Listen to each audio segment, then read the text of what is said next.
जय शनिदेव। श्री शनि पुराण। श्री शनि पुराण साहित्य को ऑडियो रूप में श्रवण करने वाले सभी श्रोताओं को श्री शनि पुराण की वाचिका, लेखिका, एस्ट्रोलॉजर, शनि साधिका डॉक्टर विभाश्री का नमस्कार है। आज हम शनि पुराण में भाग 13 का पाठ करेंगे। चैप्टर 13 में राजा नल दमयंती पर शनि की महादशा का जिक्र रहेगा और बहुत मर्मस्पर्शी कथा रहेगी। शनि दशा की शांति के लिए हमें क्या उपाय करना चाहिए, इस पर जिक्र होगा। और जिस भगवान शिव की स्तुति से राजा नल ने जीता भगवान शिव को और शनिदेव की प्रसन्नता पाई और खोया हुआ राज्य पाया, उन भगवान शिव की स्तुति से हम आज के भाग का शुभारंभ करेंगे। शिवलिंग उपासक राजा नल की कथा के पूर्व ज्योतिर्लिंगों की स्तुति में वह लिंगाष्टक पाठ, जिस शिव स्तुति ने भील से नल को राजा नल बनाया, तो वह स्तुति आप सबके लिए। ब्रह्म मुरारी सुराचित लिंगम, निर्मल भाषित शोभित लिंगम, निर्मल भाषित शोभित लिंगम, जन्म जे दुख विनाशक लिंगम, तत्प्रणमामि सदा शिवलिंगम, तत्प्रणमामि सदा शिवलिंगम, देवे मुनि प्रवराजित लिंगम, कामदहं करुणाकर लिंगम, कामदहं करुणाकर लिंगम, रावण दर्प विनाशक लिंगम, तत्प्रणमामि सदा शिवलिंगम, तत्प्रणमामि सदा शिवलिंगम, सर्वसुगंधि सुलेपित लिंगम, बुद्धि विवर्धन कारण लिंगम, बुद्धि विवर्धन कारण लिंगम, सिद्ध सुरासुर वंदित लिंगम, तत्प्रणमामि सदा शिवलिंगम, तत्प्रणमामि सदा शिवलिंगम, कनक महामणि भूषित लिंगम, फणिपति वेष्टित शोभित लिंगम, फणिपति वेष्टित शोभित लिंगम, दक्ष सुयज्ञ विनाशक लिंगम, तत्प्रणमामि सदा शिवलिंगम, तत्प्रणमामि सदा शिवलिंगम, कुमकुम चंदन लेपित लिंगम, पंकजहार सुशोभित लिंगम, पंकजहार सुशोभित लिंगम, संचित पाप विनाशक लिंगम,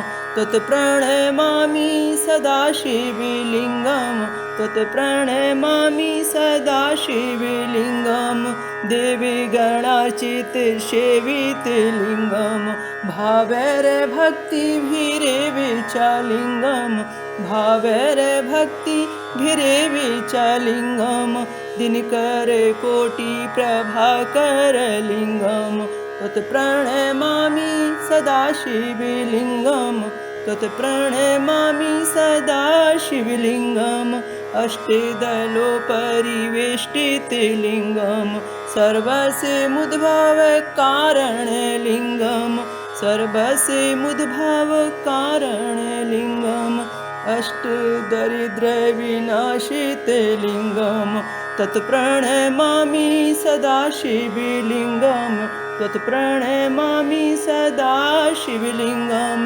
सुरगुरु सुरवर पूजित लिंगम, सुरवन पुष्प सदार्चित लिंगम, सुरवन पुष्प सदार्चित लिंगम, प्रात्मक परमात्मक लिंगम, तत्प्रणमामि सदा शिवलिंगम, तत्प्रणमामि सदा शिवलिंगम। ओम नमः शिवाय। हमने आज शिवलिंग की स्तुति से इसलिए राजा नल का प्रसंग प्रारंभ किया, क्योंकि वह बहुत बड़े शिव भक्त थे।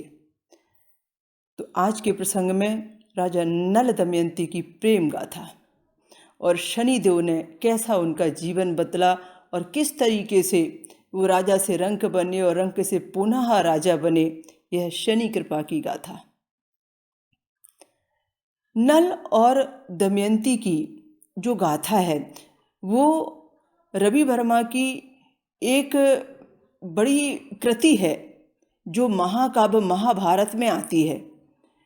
उन्होंने उस समय की उसमें कहानी लिखी है जब युधिष्ठिर वन में भाइयों के साथ पहुँचे थे और वन में एक ऋषि से उनकी मुलाकात हुई। ऋषिवर ने पांचों पांडवों को बिठाकर वनवास के समय में राजा नल और दमयंती की गाथा सुनाई और कहा कि जैसे उन्होंने भी जुए में हारकर सब कुछ फिर से पाया था, तुम भी एक दिन अपने खोए हुए राज को नल के जैसा फिर से प्राप्त करोगे। राजा नल ने भी अपने राज्य पर विजय पाई थी, तुम भी पाओगे। तो इस तरह से ये कहानी महाभारत के काव्य में भी दी हुई है। इस कहानी का मूल जो प्रारंभ है, बताया जाता है कि द्वापर युग के तीसरे चरण के थे ये राजा नल, और राजा नल के बारे में अलग अलग क्षेत्रों में अलग अलग गाथाएं मिलती हैं। राजा नल के बारे में जो बहुत सारी गाथाएं इकट्ठी करने के बाद में जो एक मूल गाथा बनी है वो आपके आगे शनि पुराण में प्रस्तुत है। नल निषद देश के राजा थे। वे वीरसेन के पुत्र थे। राजा वीरसेन के पुत्र और उनकी माता का नाम मंझा देवी था। राजा वीरसेन की दो पत्नियां थीं, एक मंझा देवी और एक सुनैना थी। मंझा देवी से सुनैना बहुत ज़्यादा ईर्ष्या करती थी कि सुनैना ने मंझा देवी को मारने के लिए षड्यंत्र रचा था और सैनिक को बहुत सारा धन दिया था कि वह उनको मारकर कोई सबूत दिखाए। पर वो सैनिक जो था वो राजभक्त था और मंझा देवी की पूजा करता था। उसने उनको बहुत दूर ले जाकर एक ऋषि की शरण में छोड़ दिया और प्रार्थना की कि आप मुझे अपने कुछ वस्त्र दे दें, जिनको ले जाकर मैं सुनैना देवी से कहूँ कि मैंने आपकी हत्या कर दी है और आप यहाँ गुप्त रूप से रहें, क्योंकि आप गर्भवती हैं और मैं आपको माँ के जैसा मानता हूँ, इसलिए मुझसे ये अपराध ना होगा। मंझा देवी ने अपने वस्त्र कुछ दिए उसे, और उसने सुनैना को ये विश्वास दिला दिया कि मंझा देवी अब उसके रास्ते से हट चुकी हैं। राजा वीरसेन ने उनको मृत मानकर उनको भूल जाना ठीक समझा।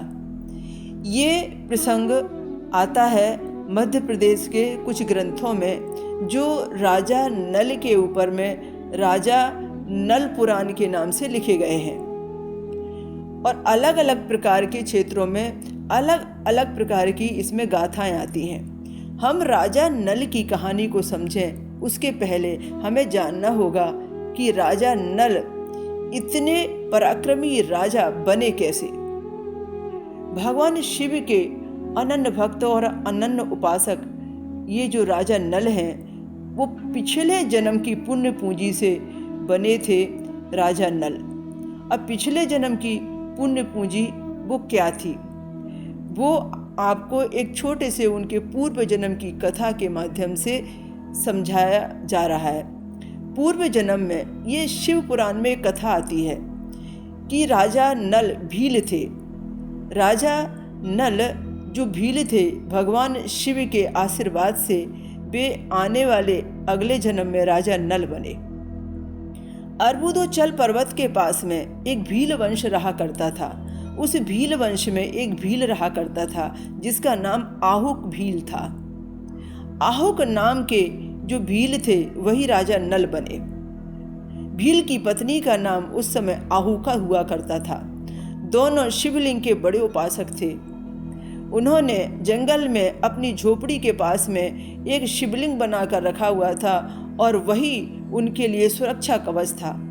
उस जंगल में बहुत खूंखार जानवर रहा करते थे। उनके बीच में वह पति पत्नी छोटी सी एक सुरंग नुमा एक झोपड़ी बनाकर रहा करते थे। झोपड़ी के अंदर में सुरंग बनाकर इसलिए रहा करते थे कि कोई भी जंगली जानवर उनकी झोपड़ी पर यदि हमला भी करे तो वो सुरक्षित रहें। और ऐसा उनका जीवन यापन वर्षों चलता रहा। शिव जी उनकी सुरक्षा करते रहे। एक बार भगवान शिव ने देखा कि इनके जीवन का अंतिम समय चल रहा है, तब भील को दर्शन देना उनको लगा और भगवान शिव ने परीक्षा लेने के लिए और भील और भीलनी को दर्शन देने के लिए स्वयं ने एक वृद्ध का रूप बनाया। शिव भक्ति के यहाँ शिव जी यतिनाथ वृद्ध के रूप में पधारे। परीक्षा लेने के लिए, दर्शन देने के लिए भील के यहाँ पहुँचे और भील से कहा कि मुझे आज तुम्हारे यहाँ पर रुकना है। मैं यहाँ पर बहुत थक गया हूँ, कहीं वापस जाने की संभावना नहीं, इस जंगल में कहीं रुकने की व्यवस्था नहीं, मुझे आपके यहाँ ठहरने के लिए कुछ जगह दे दो। भील परेशान हो गया। वह सोचने लगा, मैं इनको कहाँ ठहराऊँ? कहीं भी ठहराने के लिए मेरे पास जगह नहीं है। छोटी सी झोपड़ी में और छोटी सी एक गुफा की जैसी स्थिति है, वहाँ सिर्फ 2 ही लोग रुक सकते हैं और इनको कहाँ रुकने को बोलूँ मैं? भील समझ नहीं पा रहा था कि इनको मैं कैसे और किस तरीके से रुकाऊं। भील ने अनुनय विनय कहा कि हे ब्राह्मण देवता, हे वृद्ध देवता, यहाँ पर रुकने की व्यवस्था तो मुश्किल है, कैसे मैं आपको रुकाऊं? उन्होंने बड़ी सेवा की, उनको भोजन वगैरह कराया, आदर सत्कार दिया, पर रुकने की व्यवस्था के लिए वह कुछ बोल नहीं पाए। तो भीलनी ने कहा, ऐसा करो कि यहाँ पर तुम इन वृद्ध ब्राह्मण के साथ रुक जाओ और मैं वहाँ पर पहरा देती हूँ और बाहर खड़ी हो जाती हूँ, रात बीत जाएगी। भील कहने लगा, यह तो उत्तम ना होगा। यदि स्त्री पहरा दे और बाहर कोई यदि आ जाए, कोई हिंसक प्राणी, तो रक्षा कौन करेगा? और पुरुष अंदर कैसे सोएगा यदि स्त्री बाहर पहरा देगी तो भील ने कहा कि नहीं नहीं, ये ठीक नहीं होगा। तुम ऐसा करो, तुम इन वृद्ध महोदय के साथ में, अतिथि महोदय के साथ में यहाँ सुरंग में रुको, झोपड़ी के अंदर जाओ, मैं बाहर पहरा दूंगा कि तुम दोनों सुरक्षित रहो। भीलनी चाहती थी कि वह पहरा दे और भील चाहता था कि वह पहरा दे। दोनों अपने जान पर खेलकर पहरा देने को तैयार थे, पर अतिथि महोदय की सेवा में कोई कमी नहीं रखना चाहते थे। भील ने बाहर रुककर पहरा देना शुरू किया, अपना हथियार साथ में ले लिया और भीलनी को अंदर में सोने के लिए कह दिया। भीलनी ने प्रार्थना भी की कि लोग क्या कहेंगे कि मैं इधर वृद्ध व्यक्ति के साथ में अंदर में रुकी हूँ। भील कहने लगा कि पति को जब पूरा पत्नी पर विश्वास होता है तो किसी लोक मान्यता और लोगों के कहने का कोई फर्क नहीं पड़ता। मेरा आदेश है कि तुम अंदर में ही सो। भीलनी भील की बात मानकर वृद्ध ब्राह्मण के चरणों के पास में जाकर रात्रि में रुक गई। सुबह उठकर जब दोनों वापस सामने में आए तो देखते हैं कि रात्रि में हिंसक शेर ने आकर भील की हत्या कर दी। वह हिंसक शेर असल में शिव जी की ही माया थी। भील ने अपने हथियारों से रक्षा करनी चाहिए, पर वो सुरक्षा नहीं कर पाए और उनके जीवन की अंतिम लीला चल रही थी। उस समय सिंह ने उनकी हत्या कर दी। वह बाहर भीलनी आकर रुदन करने लगी और बार बार ब्राह्मण से कहने लगी, मुझे अब मेरे पति के साथ में सती होना है, मैं अपने पति के साथ में सती होना चाहती हूँ। शिव जी ने अब उनको रुदन करते हुए देखकर कुछ भी नहीं सोचा और वरदान देने के लिए शिव जी प्रकट हो गए। भगवान शिव जब अपने स्वरूप में आकर प्रकट हो गए तो भीलनी हैरान रह गई, चरणों में गिर गई, कहने लगी कि मेरे पति का यह हाल कैसे हुआ, हे भोले शंकर, मुझे बताओ, मुझे क्या करना चाहिए? मैं तो सती होना चाहती हूँ। तब शिवजी बोले, मैं चाहूँ तो तुम्हारे पति को जीवित कर सकता हूँ, पर इसको जीवन देने से लाभ कुछ नहीं होगा, क्योंकि मैं देख रहा हूँ कि पुनर्जन्म इसका इंतजार कर रहा है और इसको आगे आने वाले जन्म में राजा वीरसेन के यहाँ पर उनकी पत्नी के गर्भ से जन्म लेना पड़ेगा। उनकी पत्नी मंझा का गर्भ इसका इंतजार कर रहा है। तुम भी अपनी पुण्य पूंजी के नाम से, शिव भक्ति के प्रभाव के नाम से बहुत बड़े राजा के यहाँ पर एक बहुत खूबसूरत राजकुमारी बनोगी, जो बड़ी गुणवान और ज्ञानवान रहोगी, और तुम दोनों का फिर एक राजा और एक रानी के रूप में मिलन होगा और तुम दोनों बहुत अपने जीवन में प्रसिद्धि प्राप्त करोगे। और मैं एक हंस के रूप में आवश्यकता पड़ने पर तुम दोनों को एक दूसरे से मिलाने का कार्य भी करूँगा। ये वरदान देकर भगवान शिव अंतर्ध्यान हो गए। भिलिनी ने भील के सर को अपने गोद में रखा और वह भी सती हो गई।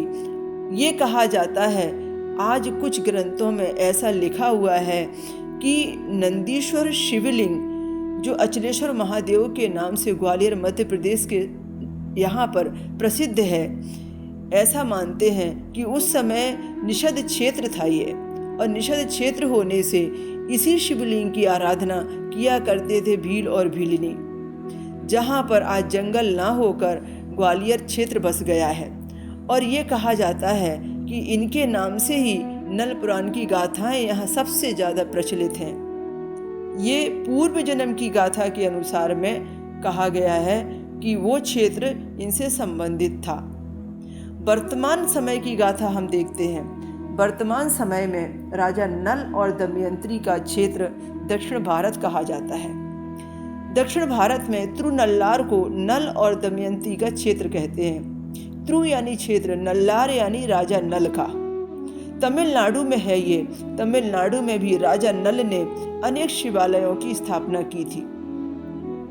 द्वापर युग के तीसरे चरण के राजा जो नल थे, वे विश्व देश के राजा भी बताए गए हैं। राजा नल को निषद देश यानी नरवर का राजा होने का भी प्रसंग आता है। ऐसा बताया गया है कि जब इनका जन्म हुआ तब बहुत तकलीफ में हुआ। माँ ऋषि की झोपड़ी में रहती थी। बहुत गरीबी से लालन पालन हुआ। जब ये कुछ बड़े हुए तो माता से सब इन्होंने हाल सुना कि किस तरीके से उनके जन्म के पहले ही, उनके माँ के गर्भ के समय में ही उनके पिता ने उनका त्याग कर दिया था और वे अपने पिता के प्यार से वंचित हो गए। और राजकुमार होते हुए भी उन्होंने किस तरीके से झोपड़ी में और जंगल में रहकर जीवन यापन किया।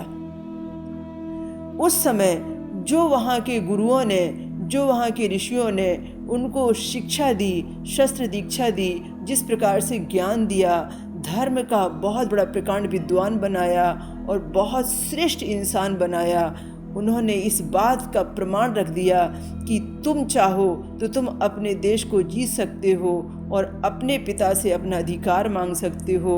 वह क्षण दूर नहीं कि तुम्हारे पिता तुम्हें पाकर अपने आप को सौभाग्यशाली महसूस करेंगे। वीरसेन के पुत्र राजा नल ने ऐसा ही किया।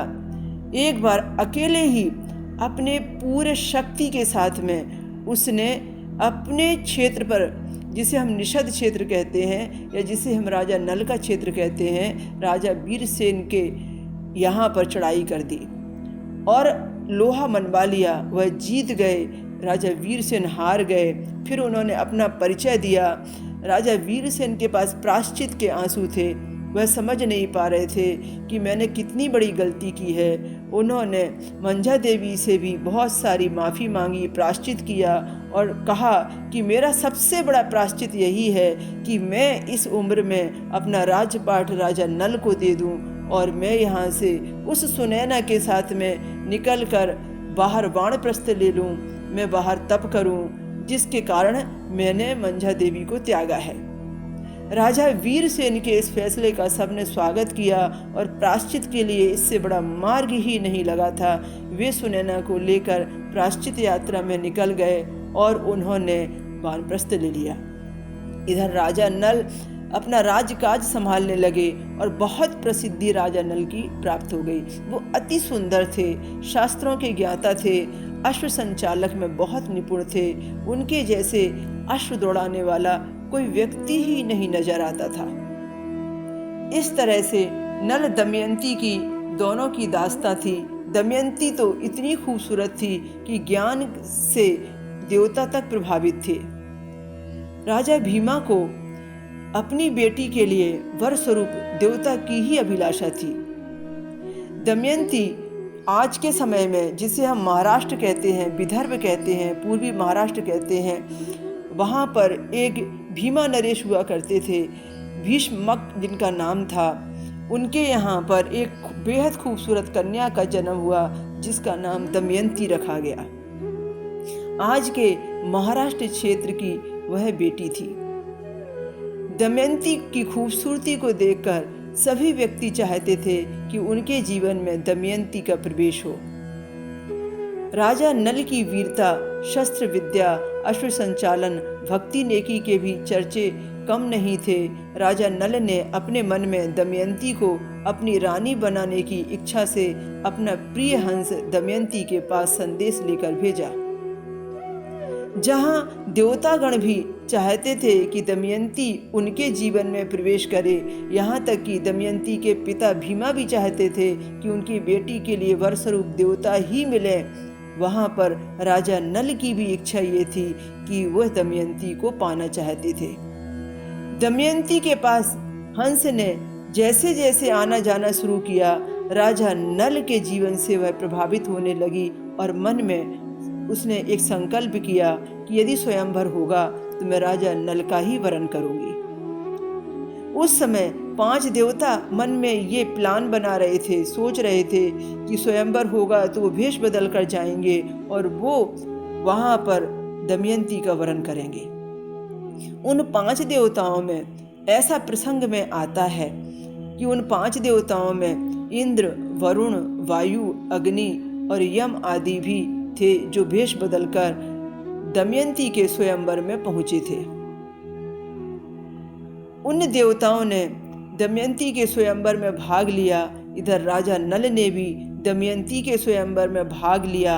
अब समझ नहीं आता था दमयंती को कि वह किसको वरमाला डाले और कैसे नल को पहचाने, क्योंकि नल के ही जैसे खूबसूरत वो सभी देवता थे और समझ नहीं आता था कि वो अपना वरण कैसे करे। उसने अपने पिता से कहा, मुझे सब देवतुल्य नजर आ रहे हैं, मुझे समझ नहीं आ रहा है कि मैं किसके गले में वरमाला डालूं, मैं बहुत असमंजस में हूँ। तब उसके पिता ने उसे ज्ञान दिया, तुम बहुत ज्ञानी हो, गुणी हो, तुम अपना ध्यान लगाओ और तुम अपनी आत्मा से पूछो, पहचानो इसमें कि तुम्हारा वर कौन सा है, तुम उसी को वरमाला पहनाओ। तब दमयंती ने ध्यान लगाया और अपना बुद्धि परीक्षण किया तो उसने देखा कि 5 व्यक्ति ऐसे थे जिनकी परछाई नहीं बन रही थी। वह समझ चुकी ये लोग मृत्यु लोक के नहीं हो सकते, क्योंकि मृत्यु लोक का यदि मानव है तो उसकी परछाई जरूर बनेगी। दमयंती ने देवताओं को पहचान लिया और उसके बाद में उसने राजा नल के गले में हार डाल दिया। देवगणों ने देखा कि दमयंती ने राजा नल के गले में हार डाल दिया और दमयंती से और नल से अब देवगण बदला लेने के लिए कलयुग को और शनिदेव को चुनने लगे। शनिदेव जब तक किसी को दंड नहीं दे सकते, जब तक उसके जीवन में शनिदेव की दशा ना आए, अंतरदशा ना आए, कोई पूर्व जन्म का अपराध या कर्म भोग ना आए।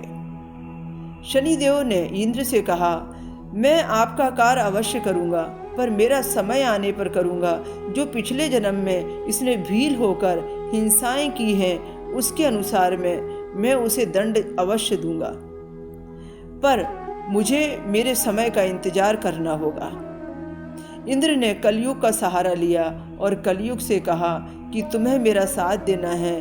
कलयुग तैयार हो गया और फिर राजा नल का सगा भाई पुष्कर जुए में राजा नल से सारी संपत्ति जीत लेता है। धीरे धीरे करके राजा नल अपना राजपाट, वैभव, अपनी सुख सुविधाएं, ऐश्वर्य सब कुछ हार जाते हैं। हर दिन रानी दमयंती उन्हें समझाती है, जुआ खेलना ठीक नहीं, भाई के साथ हो या किसी अन्य के साथ हो, ये ज्ञानियों की आदत नहीं, आप कृपया करके ये जुआ बंद कर दें। पर रानी की एक भी बात जब राजा ने नहीं समझी तो रानी को कुछ अशुभ का संकेत होने लगा और रानी दमयंती ने अपने दोनों बच्चों को अपने एक दरबारी के साथ में अपने मायके विदर्भ देश भेज दिया। रानी ने कहा कि जब तक मैं न कहूँ इनको मेरे मायके में ही रहने देना, इनको कभी इधर इस क्षेत्र में नहीं लाना। और इसके बाद में 2 दिन के बाद में पता चला कि राजा नल जुए में अपना सब कुछ हार गए। पुष्कर आखिरी में कहने लगा, तुम भाभी को भी दांव पर लगा दो तो सब जीत जाओगे। राजा नल ने कहा, ऐसी भाषा तुम्हें शोभा नहीं देती, तुम अपनी भाभी के लिए ये शब्द मत बोलो, वो तुम्हें बहुत मानती है और तुम उसे बहुत सम्मान करते हो। पुष्कर के ऊपर तो कलयुग का प्रभाव था, पुष्कर के ऊपर तो शनि दशा चढ़ी हुई थी। पुष्कर ने कहा, जब तक मैं राजा नहीं था तब तक ये सब चल रहा था, अब तुम राजा नहीं हो, अब राजा मैं हूँ, इसलिए अब जुए में सब कुछ जायज है। यदि तुम्हें जीतना है तो तुम भाभी को दांव पर लगा दो। उन्होंने कहा कि नहीं, मैं उसकी कोई चीज दांव पर नहीं लगाऊंगा। पुष्कर ने कहा, सब कुछ तो मेरा है, ये राजपाट, वैभव सब कुछ मेरा है, तुम दांव पर नहीं लगाना चाहते तो सब कुछ छोड़ो और भाभी को लेकर इस देश से बाहर हो जाओ। तुमको यदि उसे दांव पर नहीं लगाना है तो जो वैभव आभूषण तुमने पहने हुए हैं वो मुझे दे दो, क्योंकि मैंने तुम्हें जीत लिया, राजपाट को जीत लिया, संपत्ति को जीत लिया, ये सब कुछ तो अब मेरा हो गया, तुम्हारा अधिकार नहीं है इस पर, इसलिए सारा सब कुछ आभूषण तुम भी उतारो, भाभी से भी बोलो और बच्चों से भी बोलो, कोई भी चीज़ यहाँ से लेकर मत जाओ और मेरी आंखों से ओझल हो जाओ। राजा ने पुष्कर की बात स्वीकार कर ली और दमयंती को लेकर जाने को तैयार हो गए। दमयंती से सारा हाल कहा। दमयंती बहुत दुखी और परेशान थी। उसने तो जीवन में कभी भी ऐसा भोग किया ही नहीं था। वो तो हमेशा राजकुमारियों के जैसे ऐशो आराम में रही थी। बच्चों ने भी जब से जन्म लिया तब से गरीबी का मुंह नहीं देखा था। अब बच्चों को विदर्भ देश में भेजने के बाद में वो बुला नहीं सकती थी कि उन्हें इस जीवन में अपने साथ रखे तो रखे कैसे। और इस तरीके से ऐसा प्रसंग आता है कि रानी ने बताया कि बच्चों को मैं तुम्हारी इन जुए की बातों को देखकर पहले ही भेज चुकी हूँ और मैं तुम्हारे साथ में चलने को तैयार हूँ। रानी ने सारे आभूषण दे दिए। राजा ने सब वैभव उतार दिया और रानी को लेकर वन की तरफ निकलने लगे। तो पुष्कर पर जो शनिदेव का सवारी का समय था, पुष्कर के दिमाग में जो शनि बैठा था, पुष्कर ने कहा 3 वर्ष तुमको यहाँ आसपास नजर नहीं आना है। हमारा क्षेत्र बहुत दूर दूर तक है। हमारे किसी भी क्षेत्र में तुम यदि पहचाने गए तो मेरे यहाँ के जो दरबारी हैं, जो पहरा देने वाले हैं, तुम्हें खोजने वाले हैं, वो तुम्हें सुरक्षित नहीं छोड़ेंगे। तुम्हारी जान बचानी है तो तुम 3 वर्ष तक मेरे यहाँ के किसी भी व्यक्ति को पहचान नहीं आनी चाहिए। रात्रि में जागते जागते वह सोचते हैं, मैं यदि इसी तरह दमयंती के साथ में रहा तो दमयंती ऐसे ही कष्ट भोगेगी, पर यदि मैं सोता हुआ छोड़ के चला गया तो इस जंगल में वो रहेगी कहाँ पर, जाएगी कहाँ पर। एक तो वियोग कि मैं इतना गरीब हो गया, दूसरा वियोग कि बच्चे भी छुड़ गए, फिर तीसरा यह मैं छोड़ के चला जाऊं, ये कैसे सहेगी। वह इतना प्यार करते हैं दमयंती को कि दमयंती की पीड़ा उनसे सही नहीं जाती है। पर वो सोचते हैं कि दमयंती से यदि मैंने अपना रिश्ता नहीं तोड़ा तो मैं दमयंती को उसके घर कैसे भेजूंगा, मैं दमयंती का जीवन सुखमय कैसे करूंगा। और ऐसा ख्याल आते ही वह उठ के रात को जाने लगते हैं। पर सोचते हैं, मैं जंगल से बाहर निकला तो कुछ तो ओढ़ने को मेरे पास वस्त्र होना चाहिए। और वह मन में ख्याल आता है तो रात्रि में सोई हुई दमयंती की आधी साड़ी को वह फाड़ लेते हैं और ऊपर से ओढ़ने का शॉल के जैसा ओढ़ना बनाकर वहां से निकल जाते हैं। सुबह जब दमयंती उठती है तो देखती है राजा नहीं है, जंगल में मुझे अकेला छोड़ के गए हैं, मेरी साड़ी का कपड़ा भी फाड़ के ले गए हैं। वह परेशान हो जाती है, राजा नल को कहाँ खोजूं। 2-3 दिन जंगल में रहती है, हिम्मत टूट जाती है, समझ नहीं आता है। वह जंगल से बाहर निकलती है, एक बस्ती में प्रवेश करती है। बहुत लंबे सफ़र पर वह सोचती है कि मुझे जहाँ कहीं भी यहाँ कोई भी एक बस्ती मिल जाएगी, मैं वहाँ पर प्रवेश करके वहाँ पर कुछ दिन बिताऊंगी। पर यह भाव उसके मन में नहीं आता कि मैं अपनी माँ के यहाँ चली जाऊंगी। उसे लगता है दमयंती को कहीं ना कहीं तो नल उसे मिल जाएंगे। रानी दमयंती ने देखा कि एक पास में एक सुबाहु के राज दरबार था। राजा सुबाहु के राजभवन में वह पहुंचती है। उसे नहीं मालूम होता कि यह उसके रिश्तेदार का है। उसने अंदर में जाकर एक सूचना दी कि कोई काम मिल सकता है क्या। राजा सुबाहु की बेटी सुनंदा ने अपनी दासी के रूप में रखकर उसे काम दे दिया और राजा सुबाहु की पत्नी असल में दमयंती की सगी मौसी थी, जो उसके स्वयंवर में नहीं जा सकी थी और जो दमयंती को नहीं पहचानती थी। उसके पुण्य पूंजी के बल स्वरूप वह अपने ही घर परिवार में अपनी ही मौसी के यहाँ पर आ गई और दासी बनकर जीवन जीने लगी। इधर राजा भीमा ने अपनी बेटी को खोजने के लिए चारों तरफ लोगों को दौड़ाया, चारों तरफ ब्राह्मणों को दौड़ाया और इनाम रखा कि जो भी नल को खोज कर लाएगा, दमयंती को खोज कर लाएगा, उसे मुँह मांगा पुरस्कार दिया जाएगा। इधर दमयंती अपनी मौसी के यहाँ पर रहकर भक्ति भावना से प्रार्थना कर रही थी कि वह कैसे नल को पाएगी और किस तरीके से उनके खोए हुए वैभव को दिलाएगी। नल ने एक जगह जाकर अयोध्या में शरण ली। उस समय में अयोध्या के राजा ऋतुपर्ण हुआ करते थे। ऋतुपर्ण के यहाँ पर जाकर उन्होंने कहा, मैं अश्वपालक हूँ और घोड़े बहुत अच्छे दौड़ाता हूँ, आप चाहें तो मुझे आपकी सेवा में रख लें, मैं भोजन भी बहुत अच्छा पकाता हूँ। राजा ऋतुपर्ण तो अश्वों का बड़ा शौकीन था। उसने कहा, मैं अपने अश्वों की देख रेख के लिए रखूँगा, पर मेरे अश्वों को बहुत तेज दौड़ाने का अभ्यास तुम्हें कराना होगा और तुम उनकी सेवा करोगे। मैं कहीं भी जाऊँगा तो तुम्हें लेकर जाऊँगा। इधर इसने अपना नाम बदलकर राजा ने बाहुक रख लिया। एक प्रसंग के अनुसार ये आता है कि उस समय कलयुग इनके दिमाग पर सवार था। उस समय शनि की दशा चल रही थी। शनि की दशा में शनि की 7.5 भी चल रही थी। कष्टों की परीक्षाएं चल रही थी। पिछले जन्म का कर्म भोग काटना था। ऐसी स्थिति में इनको यह समझ नहीं आता था कि जो कर रहा हूँ वो सही है या गलत। ये जंगल से जब बाहर निकल रहे थे, ये सोच रहे थे कि यदि मैं पहचाना गया कि मैं राजा नल हूँ तो कोई मुझे काम नहीं देगा। हे प्रभु, मैं क्या करूँ? मैं बस्ती में चला तो जाऊँ, पर मेरी पहचान तो मुझे कहीं नहीं जीने देगी, मेरी मदद करो। उस समय जोर जोर से एक सर्प के चिल्लाने की आवाज़ आई। उनको लगा कि चारों तरफ अग्नि जल रही है, एक सर्प है जो छटपट कर रहा है। नहीं देखा गया कि वो सर्प अग्नि में जल जाएगा। ये दौड़ कर गए। दौड़कर जाने के बाद में अग्नि से उस सर्प को उन्होंने बाहर निकाला। वह असल में करटोटक नाम का एक सर्प था। करटोटक नाम का जो सर्प था वह पहले एक बहुत श्रेष्ठ इंसान हुआ करता था, पर उसने अहंकार में आकर नारद मुनि का अपमान किया था और नारद मुनि के अपमान के फलस्वरूप वह करटोटक बना था। और कलयुग के प्रभाव से यह भी भटक रहे थे और वह भी परेशान था।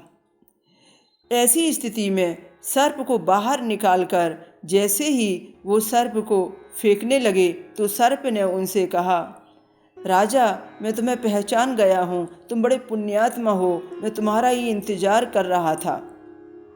तुम मुझे तारने के लिए यहाँ पर आए हो, तो तुम जब मुझे लेकर जा रहे हो तो मेरी विनती सुनो।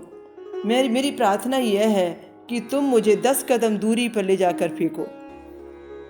वह जो सर्प है राजा से कहता है कि मैं तुम्हें सब कुछ दे सकता हूँ, तुम्हारा जीवन बदल सकता हूँ। तुम 1 2 3 4 कहते जाओ और जैसे ही 10 कहोगे तुम्हारा जीवन बदल जाएगा। राजा नल ने ऐसा ही किया। 9 कदम की दूरी पूरी हुई और जैसे ही 10 कहा और सर्प को छोड़ा तो सर्प को छोड़ते ही उस सर्प ने राजा को डस लिया। जैसे ही राजा को डसा, राजा दर्द से बेहाल हो गए और जोर जोर से बोलने लगे, सर्पराज, नागराज, मैंने तो नेकी की थी, मैंने तो तुम्हें बचाया था, तुम्हें प्राणदान दिया था, तुमने मेरे ही प्राण लेने की कोशिश की, तुमने मुझे ही डस लिया। तो सर्पराज ने अपनी पूरी कहानी बताई और ये कहा कि मुझे ऐसा आदेश था और मुझे ये नारद मुनि ने कहा था कि मैं सर्प बनूंगा तो तुम मेरे जीवन में आओगे और तुम मुझे किस तरीके से मुक्ति दिलाओगे, और मुझे तुमको इसलिए डसना पड़ा। यदि मैं नहीं डसता तो अंदर तुम्हारे जो कलयुग बैठा हुआ है, जो इंद्र के द्वारा, देवताओं के द्वारा भेजा गया है, उसको मैं तुम्हारे अंदर से निकाल नहीं सकता था और तुम ऐसे जंगल में ही भटकते रहते थे। अब मेरे जहर के प्रभाव से कलयुग अंदर ना रह पाएगा और कलयुग निकलकर सीधा स्वर्ग चला जाएगा। तो उन्होंने, जो देवताओं ने कष्ट लेने के लिए, देने के लिए, इनकी परीक्षा लेने के लिए, अपमान का बदला लेने के लिए कलयुग नाम के एक व्यक्ति को भेजा था, वो सर्पदंश से प्रभावित हो गया और राजा नल के अंदर में इतना ज़्यादा सर्प का जहर हो गया कि रह नहीं पाया और पुनः निकलकर स्वर्ग चला गया। अब कलयुग से तो मुक्त हो गए, पर राजा नल का रूप परिवर्तित हो गया। वो अब पहचाने नहीं जा रहे थे, खूबसूरती उनकी खत्म हो चुकी थी, क्रांति विहीन हो चुके थे।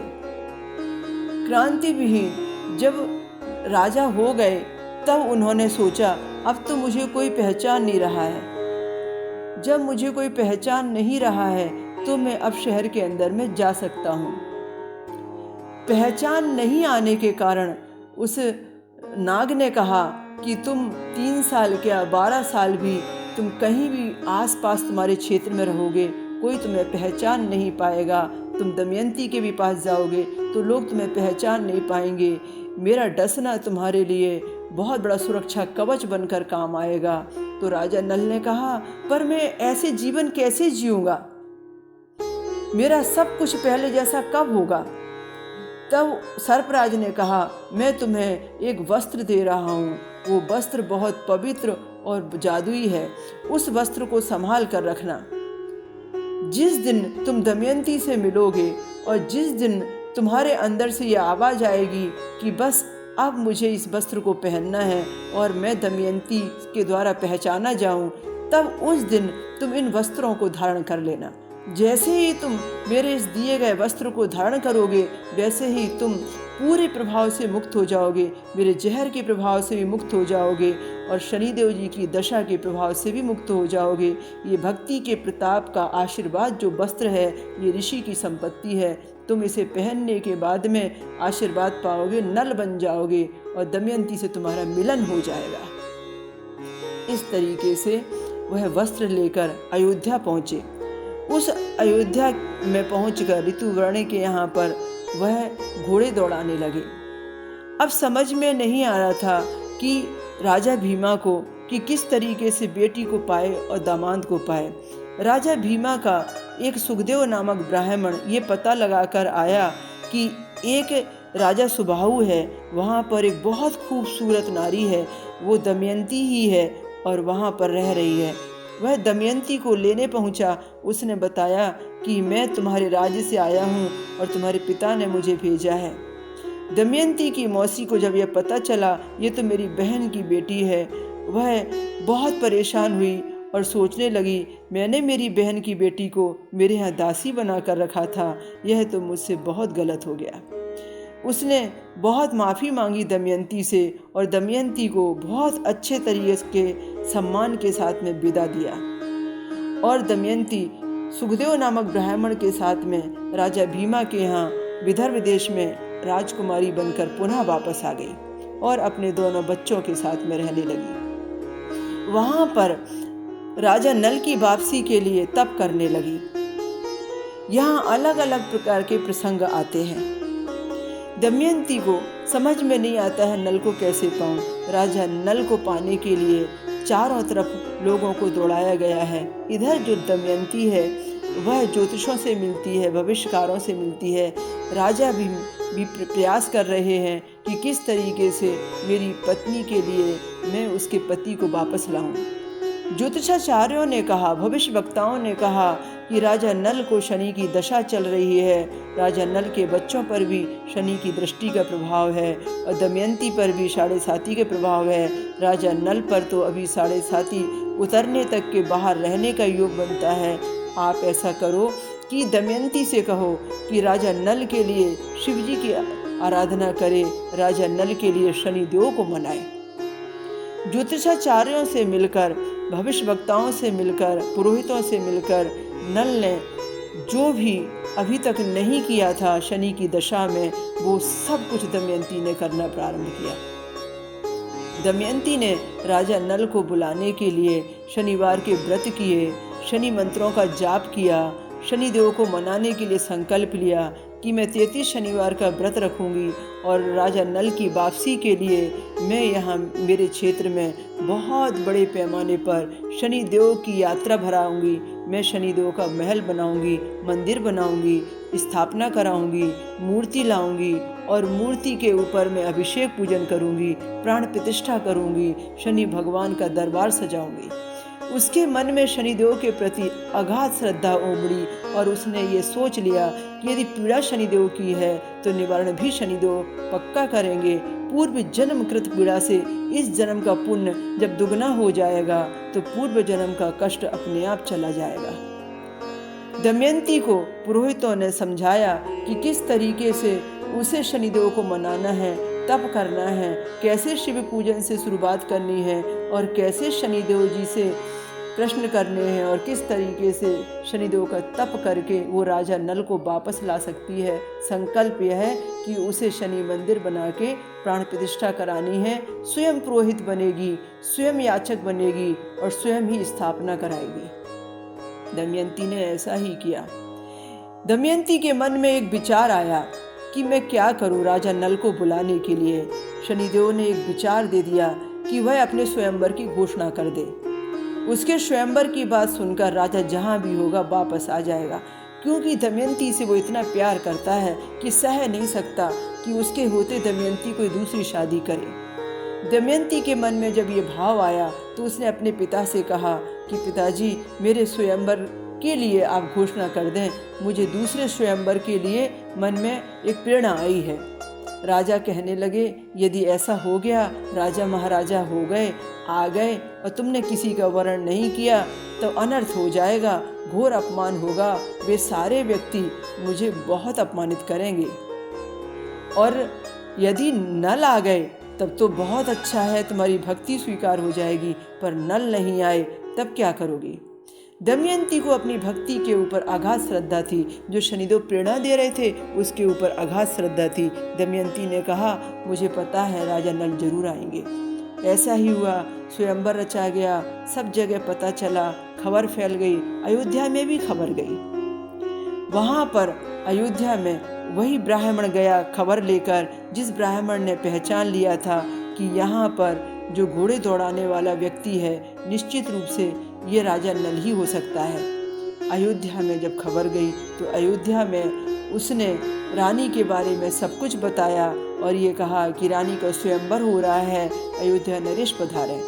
ऋतुपर्ण स्वयंवर के लिए वहाँ जाने को तैयार होता है, साथ में अपने साथ राजा नल जो बाहुक है, जो घोड़े दौड़ाता है, रथ दौड़ाता है, साथ में ले लेता है और दोनों मिलकर जाते हैं। और वहाँ जाने के बाद में देखते हैं स्वयंवर जैसी कोई तैयारी नहीं लग रही है। बाहुक हैरान है कि दमयंती ने स्वयंवर की खबर फैलाई, स्वयंवर की कोई तैयारी नहीं लगती है, कुछ तो है। और वह बाहुक जो घोड़े दौड़ाकर तेज स्पीड से आता है, उसके रथ की चाल से समझ जाती है दमयंती, हो ना हो ये घोड़े दौड़ाने की जो स्पीड और चाल है ये मेरे पति नल की ही हो सकती है, मेरे नल का प्रवेश मेरे राज्य में हो चुका है। राजा नल बाहुक बनकर ऋतुपर्ण के साथ में वहाँ स्वयंवर में शामिल होने के लिए आते हैं और वहीं पर डेरा डाल के ऋतुपर्ण के साथ में कुछ दिन रहने लगते हैं और पहचान जाती है दमयंती राजा को, पर वो बाहुक रूप में है, वो नल रूप में नहीं है। संदेह भी मन में बहुत है, दुनिया को बताए तो कैसे बताए। इधर 33 शनिवार पूरा होने वाला है, पर वो नहीं कह पाती है कि वाकई में यही राजा नल है। पर उसे 33 शनिवार पूरा होने पर शनिदेव की आराधना में, प्राण प्रतिष्ठा में भाग लेना है। प्राण प्रतिष्ठा होने वाली है, सब पुरोहित बैठे हुए हैं। अब आखिरी चरण है, आंखों पर पट्टी बंधी हुई है, पट्टी भगवान की खुलने वाली है। आईना में शनिदेव जी देखने वाले हैं। शनिदेव जी जब आईना में देखेंगे, आंखों की पट्टी खुलेगी, उसके बाद में शनिदेव की प्राण प्रतिष्ठा हो जाएगी। आईना ऐसा रखा हुआ है कि आईने में यदि दमयंती देखती है तो शनिदेव की मूर्ति के पीछे खड़ी हुई सारी भीड़ भी दिखाई देती है। दमयंती भगवान शनिदेव से प्रार्थना कर रही है, मैंने तुम्हारे 33 शनिवार के व्रत किए, मैंने निराहार रह कर तप किया, मैंने पूरा मंत्रों का जाप किया, मैंने तुम्हें तरह तरह से मनाया, मेरे पति की तरफ से भी मैंने प्रायश्चित किया, अपनी तरफ से भी मैंने प्रायश्चित किया। नल ने जीवन में जो कष्ट झेले हैं वह भी मैंने क्षमा याचना के साथ तुम्हारी तपस्या का अंग बनाया, मैंने सारा प्रायश्चित विधान किया। उसके बाद में भी नल से मेरा मिलन कैसे नहीं हुआ? कौन है, कहाँ है, किस रूप में है और वो अपने स्वरूप में मुझे कब मिलेंगे? नल से मेरा मिलन करा दीजिए, बच्चों को उनके पिता का प्यार दे दीजिए, शनिदेव बिछड़ों को मिलाने के लिए मदद कीजिए। वे शनिदेव की अनन्य भक्ति में इतने लीन हो गई कि प्रार्थना करने लगी कि आपकी आँखों की पट्टी खोले, दुनिया आपको देखे, आपकी प्रतिष्ठा हो, मैं भी मेरे नल के दर्शन करूं। कुछ तो ऐसा मार्ग दो, कुछ तो संकेत दो कि मेरी भक्ति को स्वीकार किया है आपने। वो शनिदेव को मना रही है, कभी शिव जी को मना रही है, आंखों की पट्टी खुलने पर आ रही है। राजा नल वहाँ बाहुक बनकर भीड़ का हिस्सा बने हुए हैं। नल ने देखा कि दमयंती एक सीमा से ज़्यादा भावुक हो गई है, कहीं कुछ कर ना बैठे। दमयंती का रोना, उसके साथ में बिछुड़ना अब उनके बर्दाश्त के बाहर था। उन्हें याद आ गया नागराज का शब्द, जब ये अवसर आ जाए कि दमयंती तुम्हें ना पहचान पाए, उस समय ज़रूरत पड़ने पर तुम इस वस्त्र को पहनना। जिस दिन तुम दमयंती के सामने खड़े हो जाओगे, उस दिन समझ लेना कि तुम्हें शनिदेव की दशा खत्म हो गई है और ये वस्त्र पहनकर वह पहले जैसे राजा बन जाओगे। बस वह वस्त्र धारण किए, वह पहले जैसे नल स्वरूप में आ गए। लोग आश्चर्यचकित देखने लगे, आईना में दिखाई देने लगे। आईना में शनिदेव के साथ में राजा नल को देखकर दमयंती भाव विभोर हो गई। समझ नहीं आता है कि ये राजा नल है या कोई और है, समझ नहीं आता है, सपना देख रही हूँ कि हकीकत है। वह कभी शनिदेव को देखती है, कभी नल को देखती है, भगवान से प्रार्थना करती है, आपने बिछड़ों को मिला दिया। वह खड़े होकर भाग कर लिपटती है नल से और कहती है, तुम कहाँ चले गए थे, मुझे छोड़कर कहाँ गए थे, मैं अकेली कैसे जीवन जी रही थी। आज मेरी भक्ति भगवान ने स्वीकार कर ली, मैं शनिदेव की आभारी हूँ। आज मैंने तुमको पाकर सारी दुनिया को पा लिया। ऐसे विलाप करने लगी और राजा नल ने फिर कहा, मैं तुम्हें सारी कथा सुनाऊंगा, अब मैं स्वतंत्र हो चुका हूँ, अब हम शनिदेव की भक्ति के साथ में बहुत आनंद से रहेंगे। वह जो स्थान है आज तिरुनल्लार कहलाता है, वह जो स्थान है राजा नल का क्षेत्र कहलाता है, जहाँ प्राण प्रतिष्ठा हुई थी, इन दोनों का मिलन हुआ था, वह राजा नल दमयंती का क्षेत्र कहलाता है। ऐसे अलग अलग प्रसंगों में दिया हुआ है।